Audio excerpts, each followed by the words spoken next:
Hello? Hello?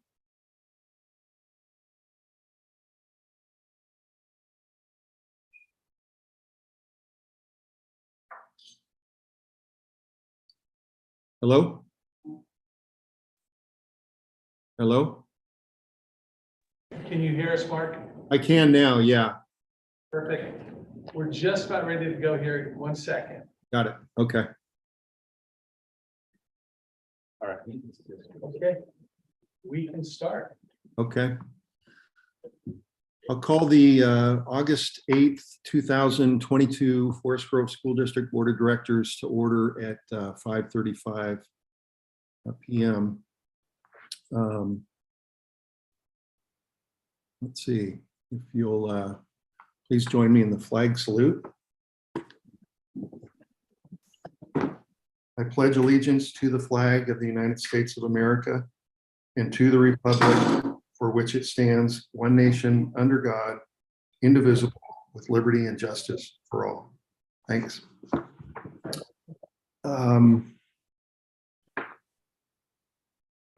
Approval of the agenda. Is there a motion to approve tonight's agenda? I'll move that we approve the agenda as presented. I'll second. Okay, moved and seconded. So I'm a yes. Brad? Yes. Narce? Yes. And Val? Yes. Okay, that passes. Thank you. I don't believe we have a student rep report this evening. I'm looking. No. Not yet, Mark. We need to do the Yep. minutes. Well, that's, I'm wondering, do we need to do the roll call? Oh, okay. I'm sorry. I missed that one. So roll call. I'm present. Board chair. Brad, Uh, Val, Here. and Narce. Okay. And then Kate will not be with us this evening. Okay.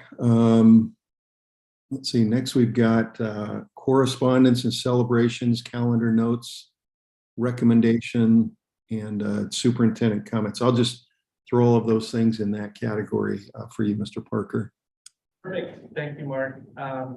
We will have a new student representative. Miley will be coming back to work with us. I'm not exactly sure which date, but in the coming weeks here, we'll get her back out to be our student representative. This week, all of our administrators are reporting back to the school district. And on Wednesday, we'll have everybody in a meeting all day long, kind of getting us started for the year, getting us ready to welcome back our staff and our students. I'm really excited about this year. It's there's a lot of work to do, but it feels like we're starting out school in the way that we need to kind of start to do that work. The state has been kind of putting out the requirements for what we need to do for the coming weeks.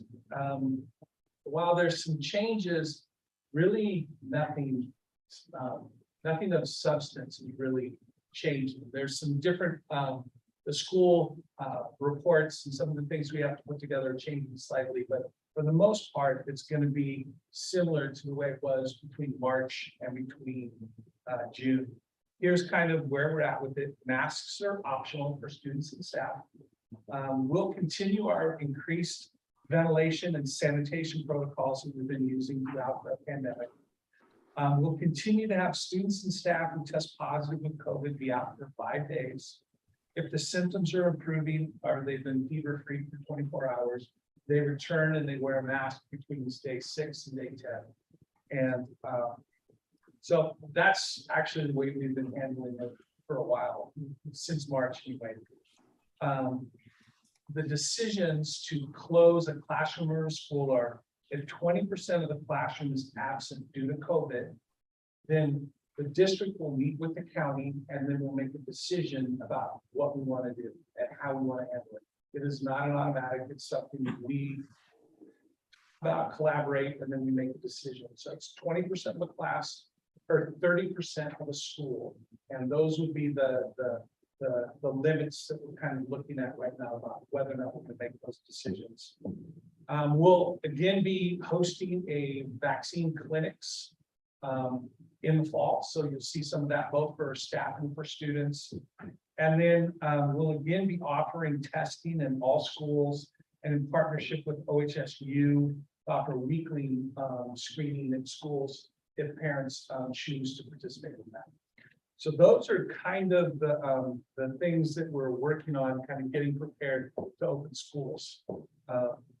Again, I don't think it's significantly different. It's pretty much what we've been doing to kind of manage our schools up to there. Questions before I get to another thing, I just wanted to kind of open it up for questions around COVID or kind of how we're moving forward with it. Will the process be the same in case of the fall?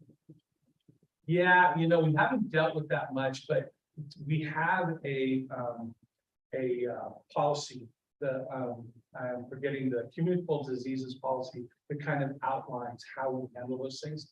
But yes, I would think that our experience with COVID would kind of dictate how we would handle if someone came down with monkeypox and or another virus. We also have meningitis and we have some other ones that are kind of frequent, but yeah. Other questions kind of about COVID, we'll hear more about it. I did look, the new forecast was out as of about a week and a half ago. And it looks like things are going to continue to go down. And then they're going to start to come back up in September sometime is what they're forecasting. It doesn't look to be any larger than what we saw in the spring. So again, I think it's kind of status quo where we're at with that. Wanted to give you an update on the high school.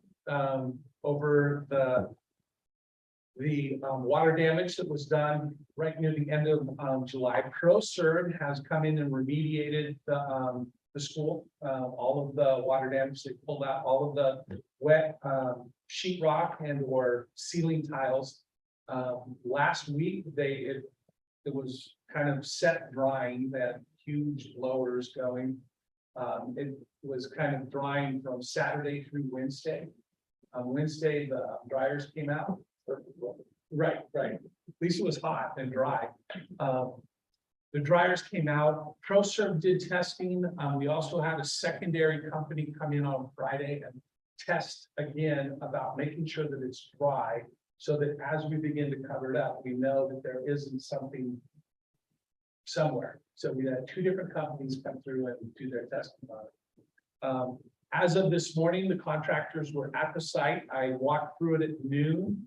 Upstairs, they're almost done with putting the new sheetrock up. Downstairs was probably about half, a third done. They're already muddying up the seams between the different. So it's moving quite quickly.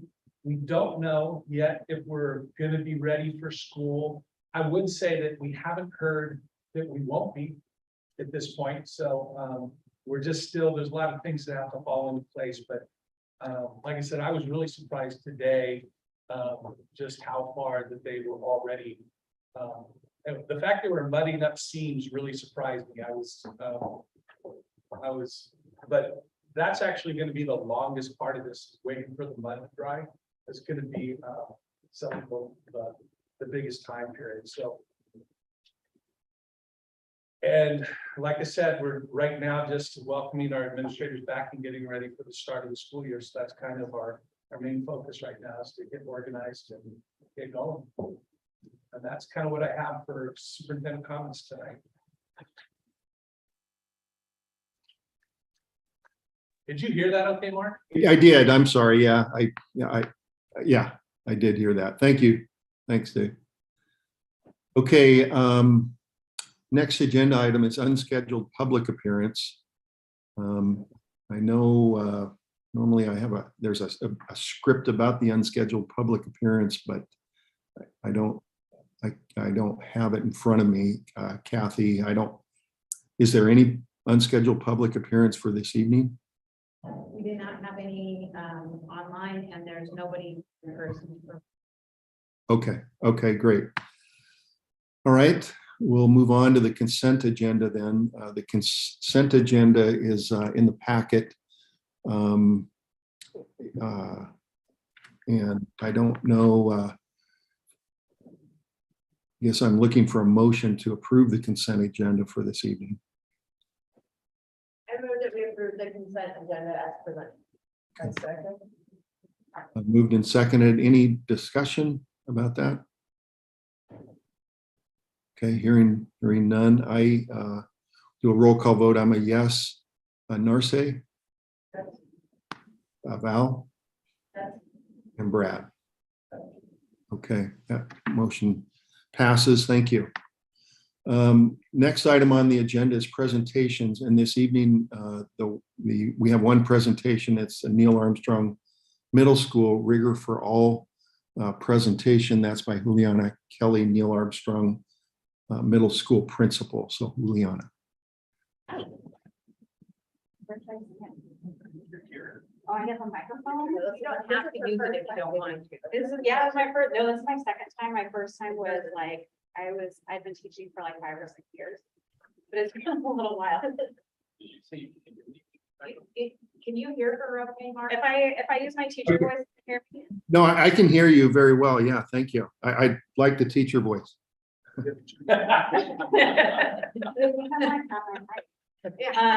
Okay, so I'm Juliana Kelly. I'm the principal at Neil Armstrong, and Christy Freeman, our assistant principal, is in the audience. Weird to not know where to look because there's kind of an array of people. And so she's here. Any thoughts come up, or if you guys have questions from a former teacher's perspective as well. So does my clicker work for this too? Love it, love the power. So this is an update on our Rigor for All presentation from almost, it was like a year and several months ago when we talked about the elimination of honors and what we're going to do to make sure that our academics are rigorous enough. So this year in general, I did a climate survey for parents, staff, and kids, both in the fall and in the spring. And then I have a leadership survey that I do in the spring. That's more of like a narrative style. And from those, these are the things that came up as our priorities for this coming year. So safety was number one. We had a lot happen at NAMS. A lot of other schools saw similar things, but our kids were feeling physically and emotionally unsafe at school. And so, and you'll see that come up as well, because without kids feeling safe, they can't focus on the instruction, so they go hand in hand. So, but just so you know, this is where we're going. And with our instruction, we'll have these focuses of common goals. We'll continue our PLCs and Rigor for All, and I'll get into some more details here. Is the switch on the side? I trusted Kathy, but there it is. Okay, so here are the things I just copied and pasted this from the last presentation that we said we were going to do. So we were going to strengthen our PLCs based on these questions, build up our MTSS system in partnership with the district. We're all moving in that direction. And these were the things we were going to do in year one, which Chrissy and I kind of sort of relabeled year zero after we experienced last year as year one, we turned it into year zero because we learned a lot last year and there were just a lot of things that happened. And we also said that we would continue having lessons that are rigorous for all students, enhancement and intervention during class and advisory, smaller classes for language arts, strengthen data teams, which are not truly data teams, they're PLCs. And then MTSS rollout using Panorama, which is our district-wide database system for those of you who are unfamiliar. So first I'll get to some of our results that were not great, but not, I mean, they could have been worse. So STAR data, this is reading results for grade 7. So you can see there the colors. I don't know how well you can see it online, but that darker bluish color is fall. Then we go winter and spring. So we can see the numbers for urgent intervention are trending in the right direction. But are all at benchmark and above benchmark, we need to see those numbers much higher than they are. So we have some room to grow with this, and similarly in 8th grade, and in 8th grade, you can see our above benchmark goes the wrong direction. We don't like that. IAP, so here, you can see the total all the way on the left. It goes fall, winter, spring, and then their best score.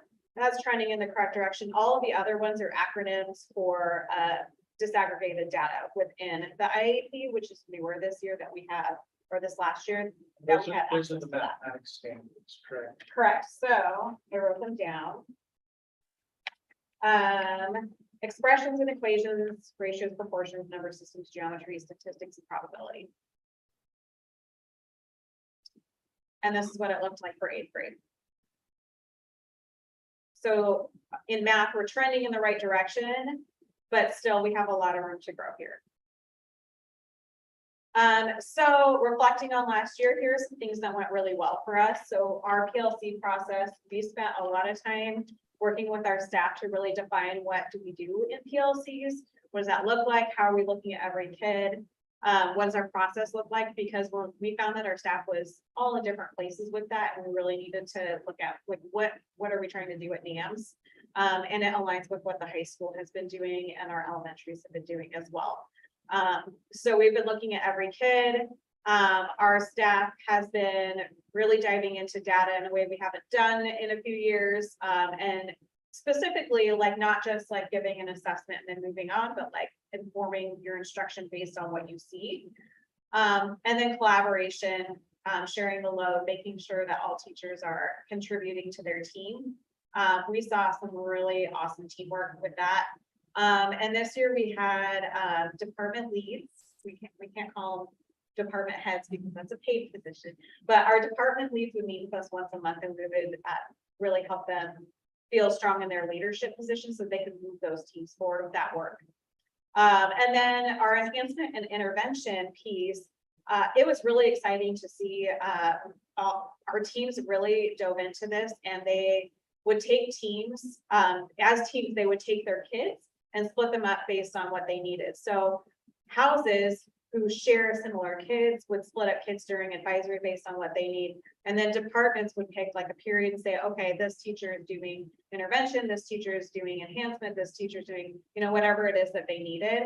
And it was just really smooth. And I was really excited by it for a first year, trying that out, and seeing how well that went. We also had those smaller class sizes for ELA. That went really great.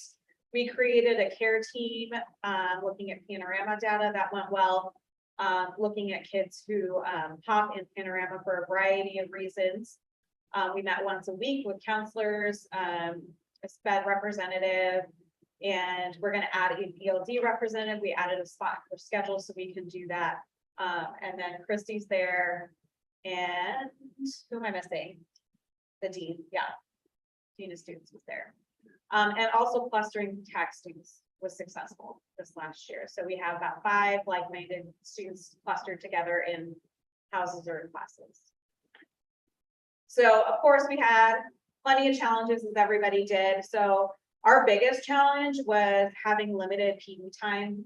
We basically cut our PD so that our teachers can have that time to do what they needed to do, since they were using their preps to stuff for other teachers for the most part. So a lot of things that we were excited to roll forward in PD didn't happen. So those things will be happening this year. We needed, we learned a lot about what our student needs were going to be like. We came in, you know, bright-eyed and bushy-tailed, and we thought school year would go one way, and it didn't. So as time went on, we figured out, okay, we need to like backtrack on some things and do a lot of reteaching. And with that comes, we had a lot of disruptive behaviors, kids who just needed a lot of reteaching on school-wide behaviors. I had regular contact with a few of the parents who were parents of either tag students or students who may have been in honors classes. And I asked for their feedback periodically throughout the year, just to say, hey, how's it going without an honors class? Is your child being challenged enough? Are they getting bored? Tell me what's going on. And they were awesome. They gave me great feedback. Across the board, they said our teachers are working really hard, and they can see that. They noted that in some content areas, students were being challenged at a higher rate than others. So that was helpful for me to see like which departments can we work on this differently. And then some of our concerned parents were actually really pleasantly surprised that things went super well for their child this year. So that was helpful. And I would like that again for this year. And then for our room for growth, so continuing to learn how to differentiate within a classroom with all levels. Doing some work around universal design learning. It really benefits all of our kids. But we still need some training around what that looks like and how to plan for that and time to plan for all of our kids. And I said, who already knows? I meant when you take a free time, like who already knows all this information so we know where to go next. Looking at all of our data across all of our PLCs, we need to continue to work on that, and our other committees. So site council, we're fine tuning how we look at data and site council on our equity team. Behavior trend team is BTT, formerly PBIS, and AVID, so that we can strengthen our systems together as a whole. And then we want to continue getting access and training on Panorama for more of our staff to be able to look in there and use that as a resource. And another aha I had this last year is that we haven't had training for our staff on tag students. I don't even know when the last time maybe that happened, but that was something that we could really use because the way that a tag student thinks is different. So we want to make sure that we're meeting all their needs. We need more information on that. I included a bunch of quotes because I like to do research, and so does Christy. We like to read and find things. This is one that came from the Omni website, and I won't read the whole thing, but this talks about advanced classes. But what I take away from this is, hold on, I underlined it in time. The part at the end that says that we should provide students an opportunity to learn something new every day, providing experiences for productive struggle, and invite students to engage authentically with content at deeper levels. We want to see that across the board, every class. Omlay is, Oh, thank you. Yes, Association of Middle Level Education. They're like the middle school people. So, thank you. Another quote, the first component of rigor is creating an environment in which each student is expected to learn at high levels. Having high expectations starts with the recognition that every student possesses the potential to succeed at his or her individual level. So really making sure that all of our students are challenged from the lowest to the highest. And then these are a couple of quotes about the benefits of having heterogeneous classrooms. And I know that there is concern about having multiple levels in one room, but there is also a lot of data that says that's actually really beneficial for all kids. I'll read these out loud.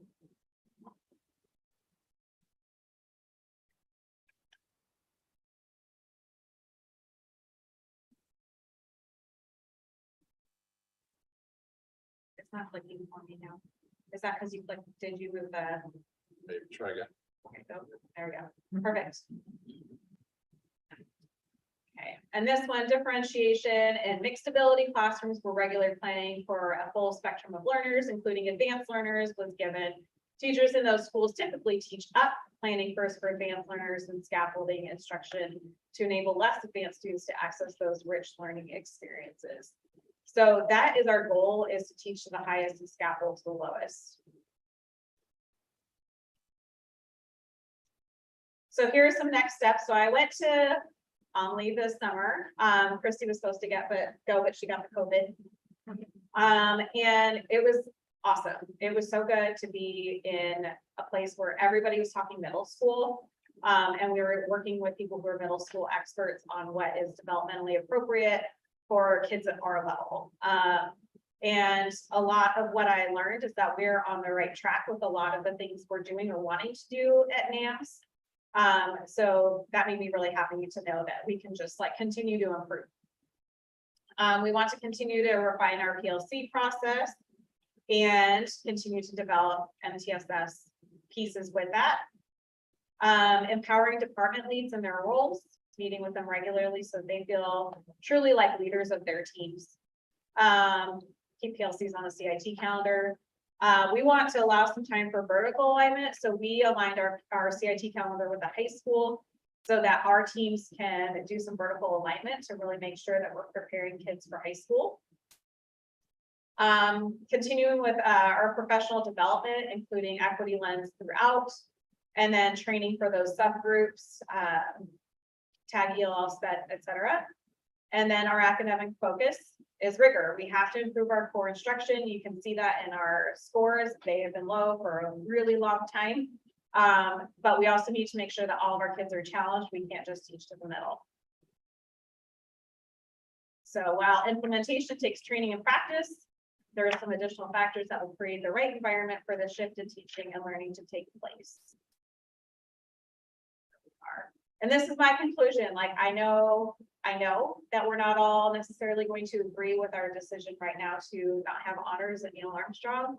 But I think we do all agree that we want all of our kids to be challenged. I think that how we get there is where we disagree, but we all have that common goal where we want our kids to have that challenge and feel like they're ready for high school and then ready for whatever possibilities and opportunities after they graduate.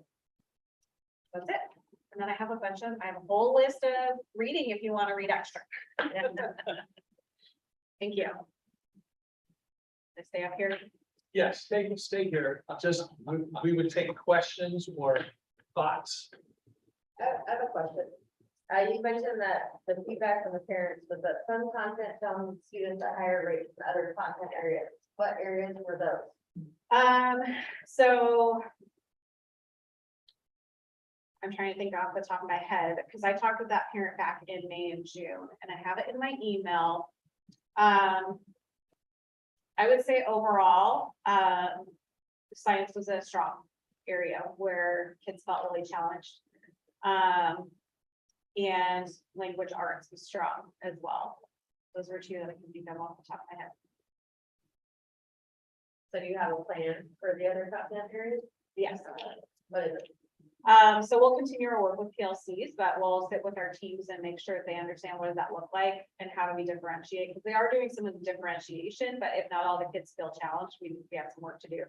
And some of it comes back to, we found some content areas still just like adding more work instead of changing the work. And so we just need to come back to that and be like, no, we're not just giving them more to do, we're giving them something different. So I like that, something different might be better. Yeah. You mentioned the department leads. Yeah. Not exactly with the rigor, but I just am curious how they're compensated or how their worth is being shown. So they did it, they volunteered for those positions. So they don't get blue time cheated or. Not yet. We do make sure that our meetings are within the school day. I know there's some bargaining stuff that I can't talk about. Well, we can talk a little bit about, this is a conversation that is going on at the bargaining table. Again, because we do depend on them to do, there's some work that needs to be done. And as you've already seen at the middle school, there's work here. Yeah. And so we really got. That's what I was kind of asking, is like, you're asking them to do extra work. So then how are we gonna compensate them for that? Especially if we want the work to be good and to make a difference. Yeah. Be fully invested in it. Yeah. Our department leads are like top notch too. There's another subject there too around UDL, Universal Design for Learning. What it is it's basically a way of writing, conceptualizing your lesson. And the reason it's important is because UDL basically does what you said, which is you focus on, you basically plan for the kids who already know it, and you plan for the kids who aren't going to know it. And then between the two of those, you're already handling the kids who are going to follow. And so the UDL is something that SPED has already done some training around this, but it's something we're going to have to talk a lot more as a district, because it's going to be one of these places that we've got to raise expectations, not only in the middle school, but in a lot of different areas. And that'll be one of the methods that we do that. So she used that acronym kind of quickly, but it turns out to be a really big acronym. A whole nother thing here is ELL and SPED kids spend 80% of their day in the core. And so UDL is specifically set for those students. And so again, utilizing UDL to design our lessons will be better for our SPED kids, better for our ELL kids, better for our kids who are ahead of where other people are. So it's something we're going to be spending more time talking about over the coming couple of years. Sorry, No, you're good. I jumped in. I'm glad you mentioned. I have one last, statement or question.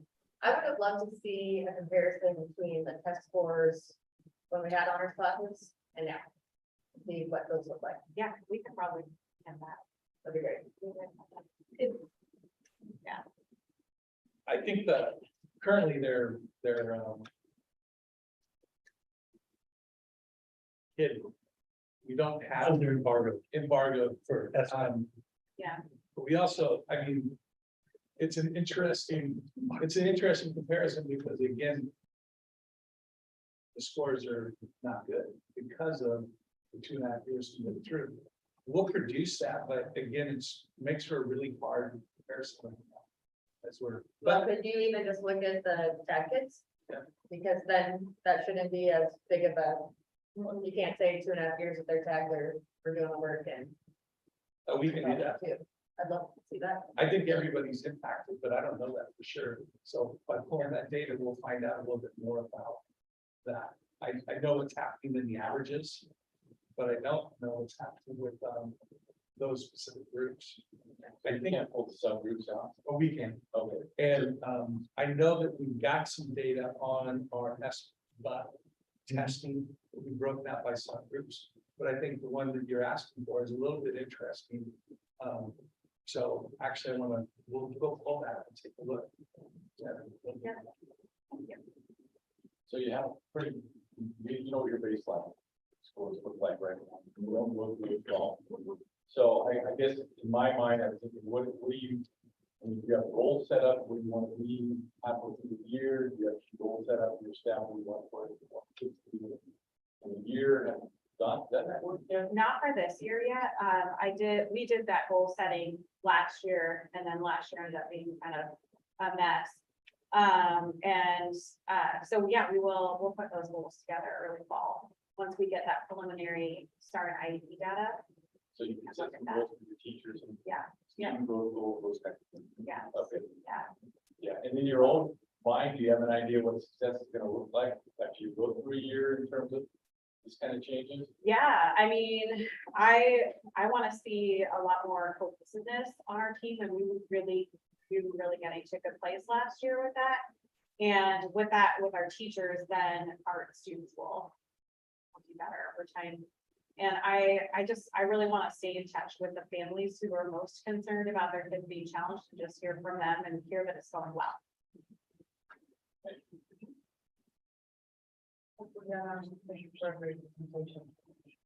So I have a couple of questions. We talked about the parenting and, you know, the council being involved with that and also having somebody else, stakeholders. I'm curious to know if there was any data on maximum fees, this particular year based on the 13. Yeah, that's a great question. So our care teams, first of all, we get our data from Panorama, it's behavior and academic data and attendance. And then our houses can recommend kids to care team, and we look at what are the things that are already in place for them and what we can do next. And for the kids, a lot of themes were the kids who would pop, and we went through our strategies. It felt like there was a disconnect from school. That was a thing we saw a lot with a lot of our kids. And attendance was another one that came up. We have some chronic attendance issues, which I know as a district we're campaigning for better attendance this year. So those are a couple of things. And I think those are the biggest things, and just a need for trusted adult in their lives. Like, we needed some mentorship. Yeah, those are some things we found. Is the attendance providing data in regards to why the attendance is not happening? Like, is it housing issues? Is it? It's a little of everything. We have an attendance team that meets every week and looks at attendance. Our kids who are most chronically absent have been chronically absent since kindergarten. So it's a pattern that started really young, and now the kids are older, and it's a struggle sometimes to get those families in when it's been a challenge for so long. The kids who are not in that category, sometimes it was health reasons this year, you know, if COVID numbers were spiking, they were nervous to bring their kids to school. So, we spent a lot of time on the phone with families and doing home visits to try and get those kids in, and a lot of times those things work. And the other question I had is actually about universal design. We're also, which I think is pretty phenomenal. I think it's also setting up the students for those that do end up wanting to go to higher ed or college, whatever it might be. Because a lot of us would just not, those designs, it's not so strict and nice. What they all, so I think that's really exciting. My other question was about, so when you're doing all of these different interventions and working with teams, and then the student will be done with eighth grade and they'll transition to high school. So what are some of the things that will, or are any of these practices going to be established within a high school, or is it like is it be a new world with kids, or? Our goal is to make sure they're ready for high school. What we heard was even with honors, our kids weren't prepared for high school. So that's what we want. So we work regularly with the high school to make sure things are aligned. Also, we're not getting rid of any classes that were credit bearing. So if we had, we will keep geometry, algebra, AP Spanish. I think those are the three that are credit bearing. Yeah. High school credit bearing, yes. So we're gonna keep those for that reason. They can continue just to the end of the year. And I was curious also, does the universal design for all students, is that like a new thing for 7th and 8th grade, or is it already happening in the high school? You know, I would say it's new across the district. We've had some very limited, mostly through SPED is where, we've had some training. But this conversation is coming up in multiple places in the district. So right now, we're just trying to figure out how to begin to build in the training to begin to expand this, because this is one of the central pieces that needs to happen. If we're going to really, secondary wise, I mean, rigor is going to be one of the, I mean, for K-6, this core instruction is going to all be about us learning Amplify, the new literacy curriculum. Secondary, really the conversations we're going to have one tomorrow morning, but really want to get folks focused around rigor and the expectations inside the classroom. But those are all conversations that we're having now. Like, how is that going to work? Yeah, I think it's amazing, but I also think taking on something as universal design for the district, it's to add it on to another person is just very difficult, and also the system that you might have some teachers that to do it also, because it is a different way of delivering. And then the professional development and the training. So I don't know, it's estimated there will have to be some additional position to be able to oversee all this, and this, I don't know, it's huge. It is huge. You'll see us take like, yeah, we're not going to come in and do everybody in the district. We'll start with smaller. Like, exactly.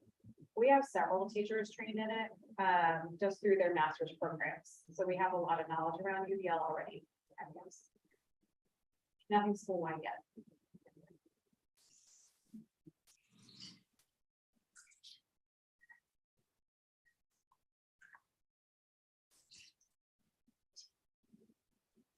I think you're muted, Mark.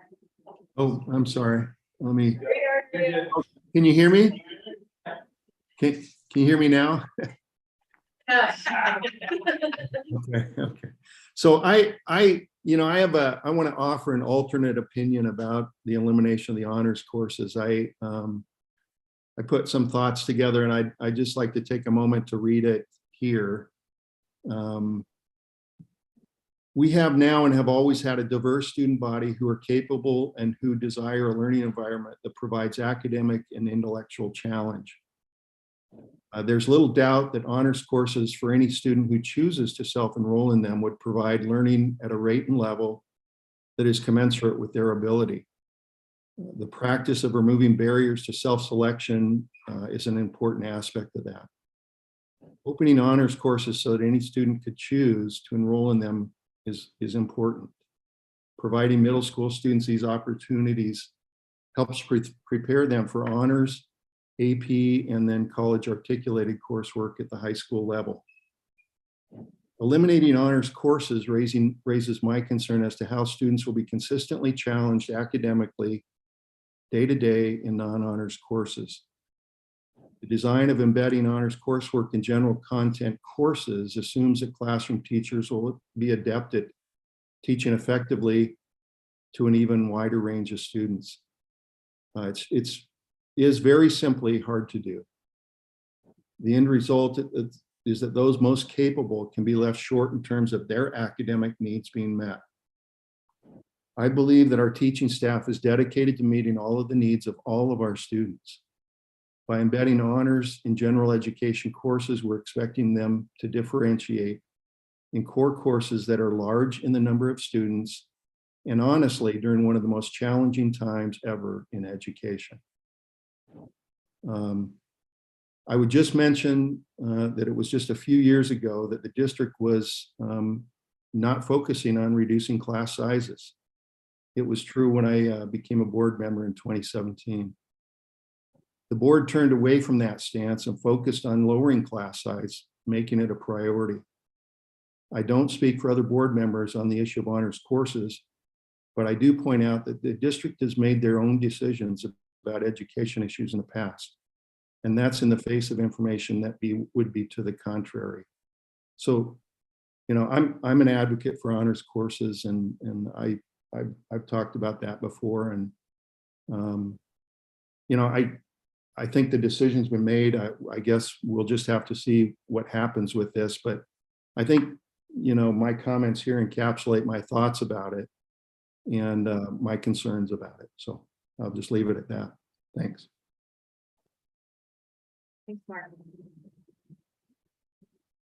I have kind of a question based on what I heard Mark say. So remembering my kids being like 7th and 8th grade, and how do we celebrate students that do well now? I remember just getting excited about getting up early to go get a certificate, and getting the little, my husband fill up his plate with food, and my daughter was getting married. So how do we celebrate? Don't worry about it. So we have student of the month and student of the week. That's based on the maximum. And then for academics, what we did this last year, we brought back the field trip to going to the high school to see the play, the musical that was going on in the spring. But we're looking at bringing back more ways to celebrate our kids because that's really important. So just, you know, even if we have this tent outside, kids can sit under the tent if they are an 8. We're looking for more ideas, and our behavior trend team is going to help us with that. I also have some other ideas that we can talk about. I've seen in other schools where rather than do the honors classes, they did honors certificates that were offered out of each course, but you had to do a more rigorous course thing. So they basically, the teams kind of worked together to develop, but it was built into the single course. And kids could choose to do different activities, and then they awarded the honors from that. And that way they weren't separating the kids, but they were still, it was different levels of rigor that was used inside the classroom. So there's some other ways, because I would agree with Mark. I think we're all concerned about the rigor of the course and making sure that all kids are challenged. Omlay and somebody I was just reading, McCrell was talking about their leadership stuff, and the research behind the teachers who are doing this really well, or they call them warm demanders, which are teachers who create relationships but have really strong expectations for how kids are going to the work that kids are going to produce. And for us, finding ways to have courses where you have these very high expectations is important. So I hear what you're saying, Mark. We've already talked. And I do understand your point of view, so I appreciate you sharing it. I just, yeah, I mean, we've talked about this before and I've talked about it before and I just, I observe I observe student teachers, and so I'm in some classrooms and have been since I've retired, and it's just really, really challenging in education right now. And so I have a genuine concern about not the teacher's desire or willingness to meet all levels in each classroom, but about whether they can actually do it. It's just so hard now. I think so many things have changed in education in the last 4 or 5 or 6 years. And I'm hopeful that it can happen, but I just see it as a really, really tough thing to do.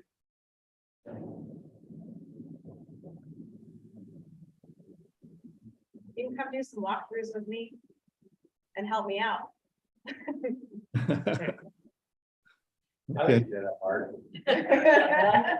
But I will say, I mean, that's good transition because of, we're looking at trying to get folks out into the buildings. One of the things I'll bring up is kind of how we're going to get folks here in the district office out in the buildings to help them see what's going on. But again, I think it will be good for us, for us to schedule some time out in the buildings to do some of these walkthroughs. We spend a lot of time. So I'll work on that. Thanks, Juliana. Thanks. Okay, thanks, Juliana. Thank you. So, Right. Let's see, the next agenda item is, it looks like we have 2 action items this evening. The first one is action item number 1 is the declaration of emergency Forest Grove High School Science Wing water damage. And this will be Eileen Clute presenting. okay, so tonight we have a declaration of emergency resolution for the flood mitigation and repairs at the high school. With the significant flooding and water damage and the limited time that we have before school starts this year, our hope is to be able to enter into some contracts and agreements with contractors to be able to get this completed before school starts. With that, we want to be able to make sure that it has the least amount of impact to students and staff in the building. With this declaration of emergency, it would allow us to enter into emergency contracts for procurement, and it would allow us to not do certain competitive bidding requirements. So if we have an electrician that we need to get in, their prices are reasonable and appropriate, and they can get in the time frame that we need, we would then not have to go get 2 additional quotes and find 2 additional vendors that could possibly do the service. It would just allow us to be able to continue to move forward as fast as we can. But then at the same time, it has to be reasonable, it has to be appropriate, the costs and everything has to be understandable within the circumstance. So that's what this resolution would do. And you would be the person to determine whether you want. And the reason for this is just the speed and getting things ready. And not have to go through the whole. Without having to go find Yeah. 3 different contractors to provide a service for everything that we need to do, or if there's science equipment or technology equipment, instead of having to go find 3 different places that the price is all within the same. It just allows us to continue to move forward if we can get the service and the equipment a reasonable time and price. Yeah, makes sense. Eileen, is there a date that we end the declaration of emergency then? I mean, do we do this again at a board, or I'm sorry? All right, there's not a specific end date. It's Okay. for the project. So this Okay, would only got it. be for items related to the vandalism and water damage. So Okay. it wouldn't pertain to anything else across the district. It's just for this project. Right, okay, so when the project ends, this just stands then, the declaration, I guess. Would it be for replacing anyone else that we might replace? No? Yes. Anything associated to the vandalism and water damage. I think that last whereas kind of is the one that kind of comes out, anything related to the flag. Hmm,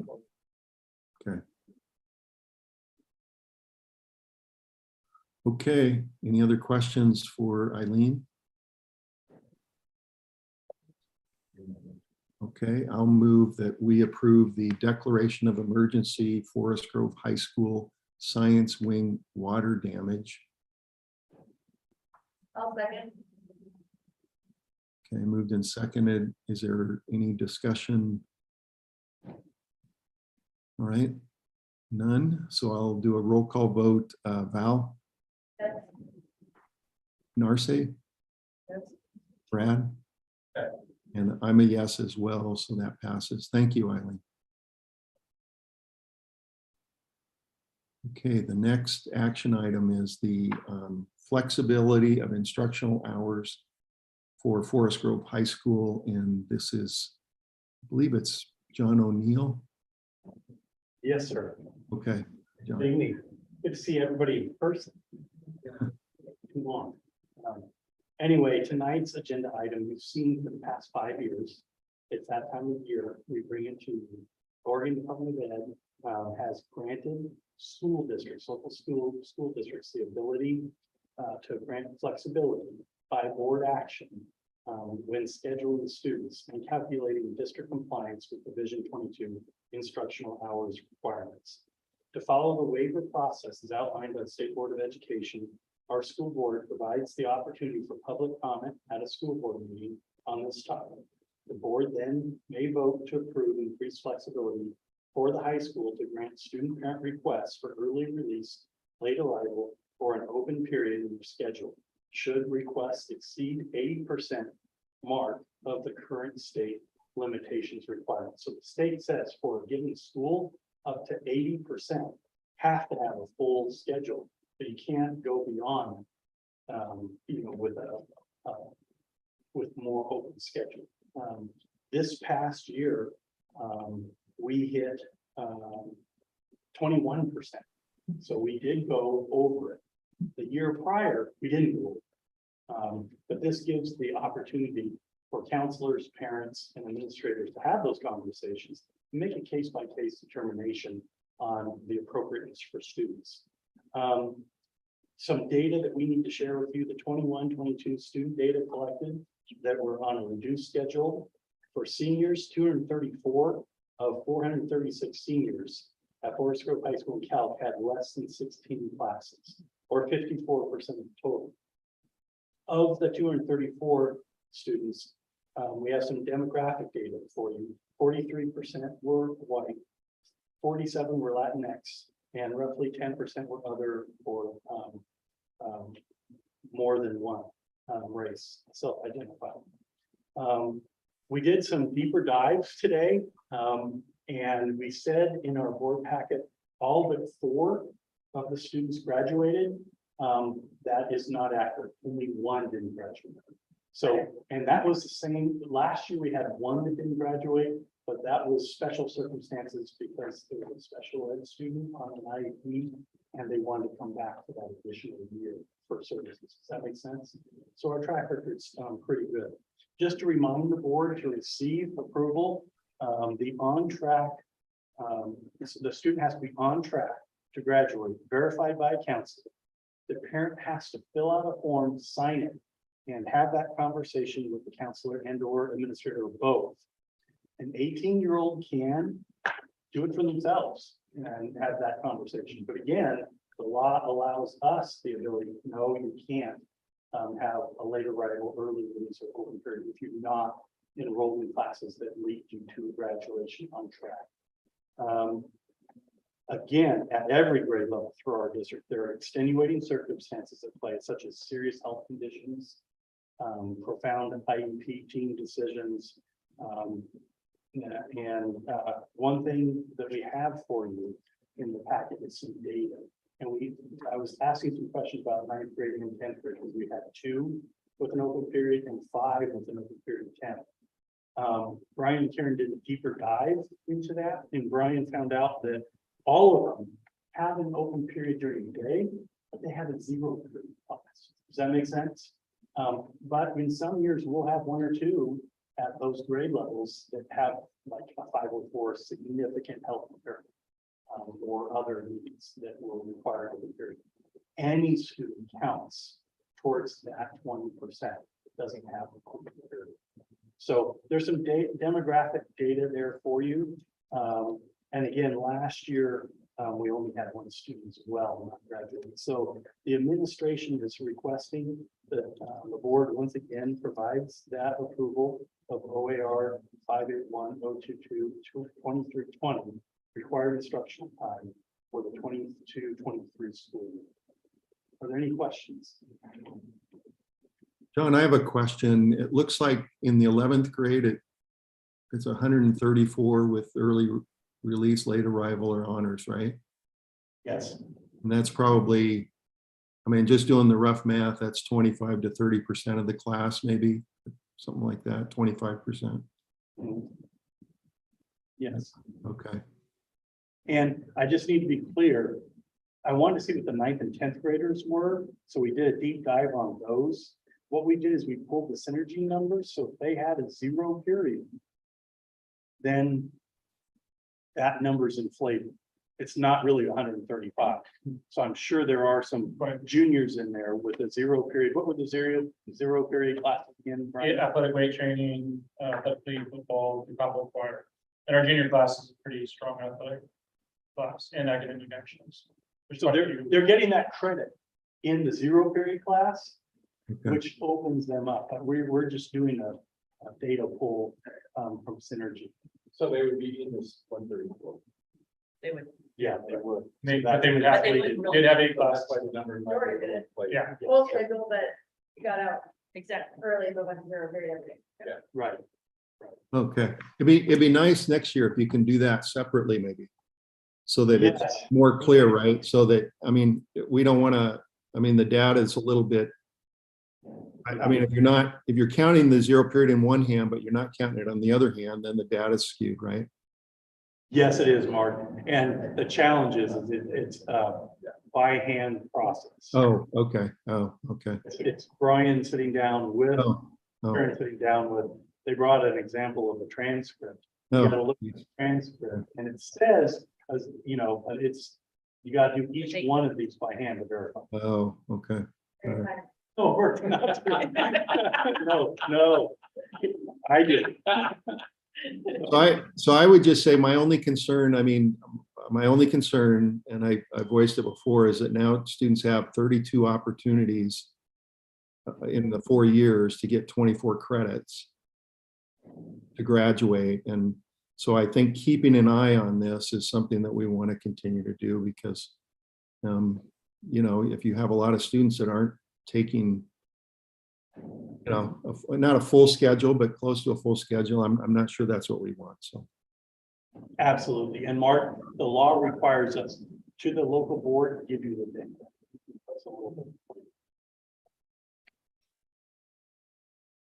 We'll keep an eye on it. Yeah, okay. Any other questions? Any other questions? Thank you. Okay, is there a motion for this item? I move that we approve of OAR 581-022-2320 for required instructional time for 2A, A, B, C, D for the 2022-23 school year. Second. Any discussion?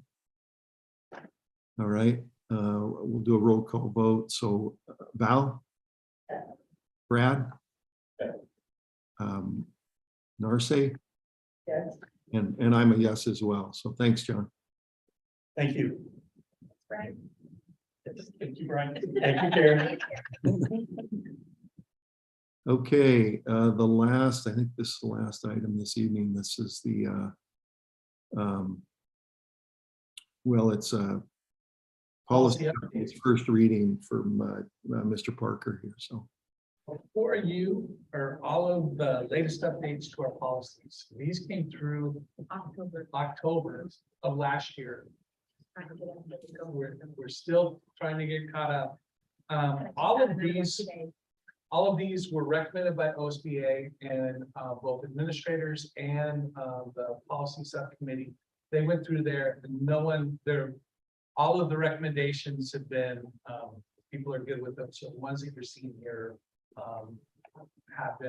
were pretty easy. There were several other policies that there's still some questions about. So you'll see those come through at a later time. We're still working through some of those. There's a harassment and some other pieces that we're working on, but these were the ones that kind of sailed through that people didn't have too much trouble with.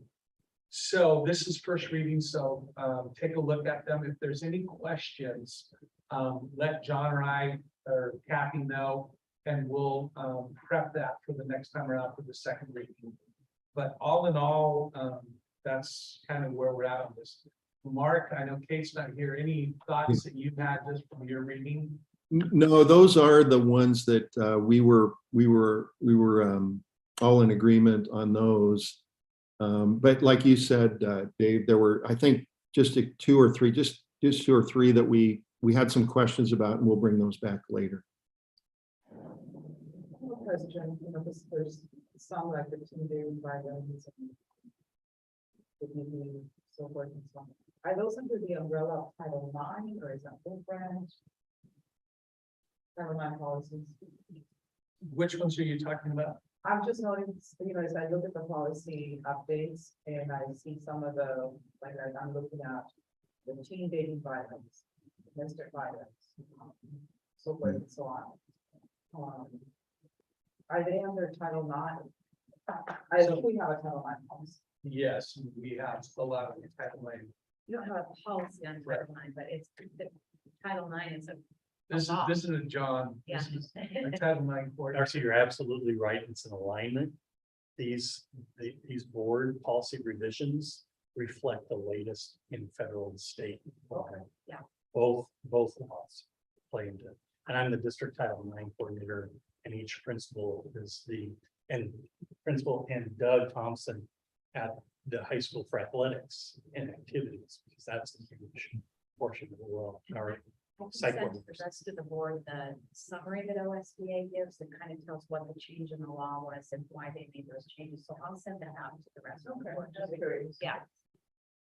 Title IX is a bigger deal. And as the changes have come, the recent changes have come, it's changed a lot of our administrative rules. Not so much the policy, but the way in which we're going through. And it's different because they're changing. And again, John's probably a better, maybe we have him come back and talk a little bit about this, but the changes between K-12 and university, they're making some changes from the way the university reacts to it and the way that we're doing it. So this is a very active part of the law right now for us to. The federal government did a broad brush stroke based on the university. And now the states and federal government are redefining what that looks like. Right. For instance, at the university level, the complainant has the right for a hearing that's inappropriate at the elementary level for those cases, but we still have to do a complete investigation. So we're working with Brian Hunterford. ODE, we had ODE come in for Title IX and train all administrators last year. And the updates continue. And I assume there's educational performance for the students about this. Very much so. Yeah. And a lot of it's reflected in the new health counseling standards where we embed that, and it's updated every year in our curriculum. The Great Body Shop and the curriculum for the counseling. Second steps. Yeah, the investigation and the reporting requirements are pretty, I'm not saying they're good, it's just they're large. And so one of the issues we're having is the amount of time that administrators are spending in the investigation and reporting part of this. It's much larger than what we've done in the past. So there's some real conversations for us to talk about how to make this work for our administrators and for our kids, and the folks who are making these reports, but there's a lot of work here. Yeah. Okay. Thank you. And then there's an information item in the packet. The Oregon English Language Learners Annual Report's also in the packet as an information item. For under future action items, just we need to have the special meeting on the 11th at 5:30 by Zoom for the bond resolution. Okay, Is everybody okay with that? I'm sorry, I didn't hear that, Kathy, but The bond resolution special meeting via Zoom on August 11th at 5:30. Dave talked to all the board members about that. Are you guys okay with that? Yes. Okay. Are you okay with that too, Mark? yeah, I believe so, yeah. 5:30, yeah, okay. And then the other piece would be, we were planning for the board retreat. Oh. And we kept striking out. So I think our best move now would be to move it to September. It'll be a little bit better. I can get a little more focus on like what the goals are. And, so moving it later is terrible. And right now we just gotta get school open. So I think it'll be better if that works for everybody. And I'll send out a list of possible dates and times, and you guys can let me know what works. Okay. That sounds good. Thank you. Okay, anything else for this evening? All right, nothing else. I'll adjourn the meeting. It's 6:41. And so thank you, everybody, and have a good rest of the evening. Wait, no. Thank you. Thanks, Ray. Thank you.